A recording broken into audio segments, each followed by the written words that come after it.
He tore the contract in half with 2 fingers. And a smirk. Backlash.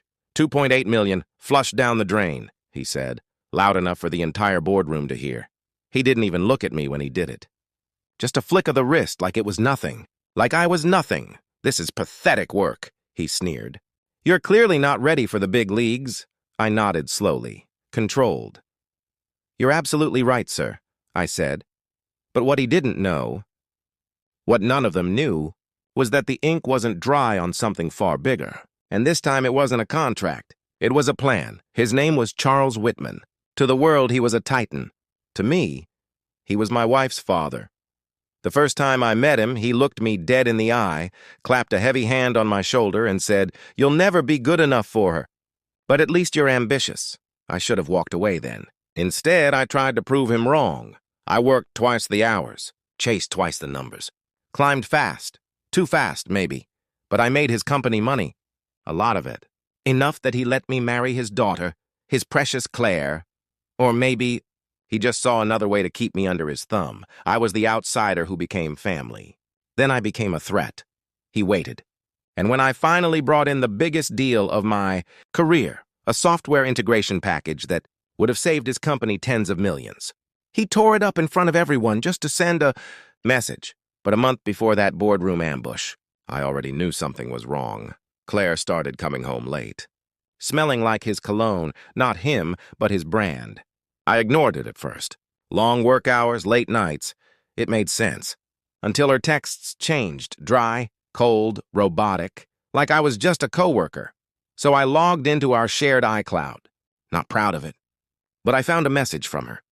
He doesn't suspect a thing. He still thinks he's being promoted. That was the moment. Not when he tore the paper. Not when she stopped looking me in the eye. That message split something inside me. Pain doesn't scream. It whispers. And when it whispered, I listened. I stopped arguing. Stopped asking questions. And I got to work. First thing I did was duplicate every internal file I'd ever touched at Whitman.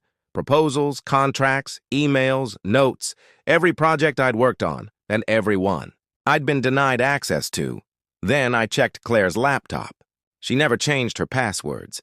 Her messages to her father told me everything. They planned to humiliate me publicly, cut me loose, and use my work to boost her image as the new blood of the company.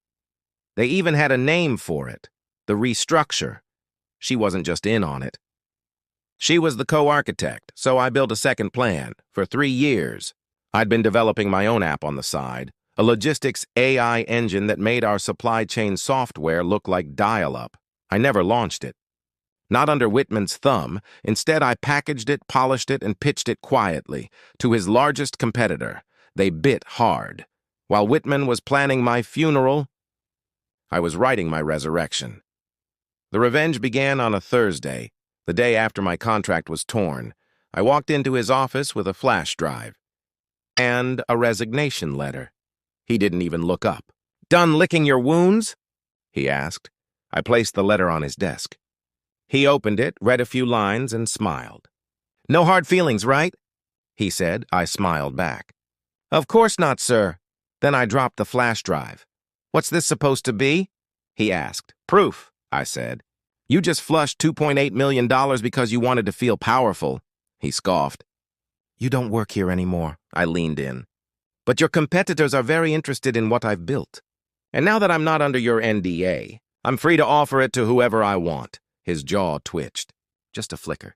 "Bluffing," he said. I didn't respond. I just turned and walked out. 3 days later, the press release dropped. Sabich acquires emerging logistics startup led by ex-Whitman executive. His board flipped. Shares dropped 18% in 2 days. But the real strike came at the shareholder meeting. I wasn't invited. Didn't need to be. I had already sent the SEC everything. Every falsified projection Claire had made, every insider trade her father had approved to pad their numbers before the quarter closed. When the FBI walked in, Claire cried. Charles didn't. He just sat there, quiet, like a man who'd heard a whisper a second too late. I still remember his eyes more than his words. When I visited him before sentencing, yes, I visited. He just stared at me and said, "You ruined everything.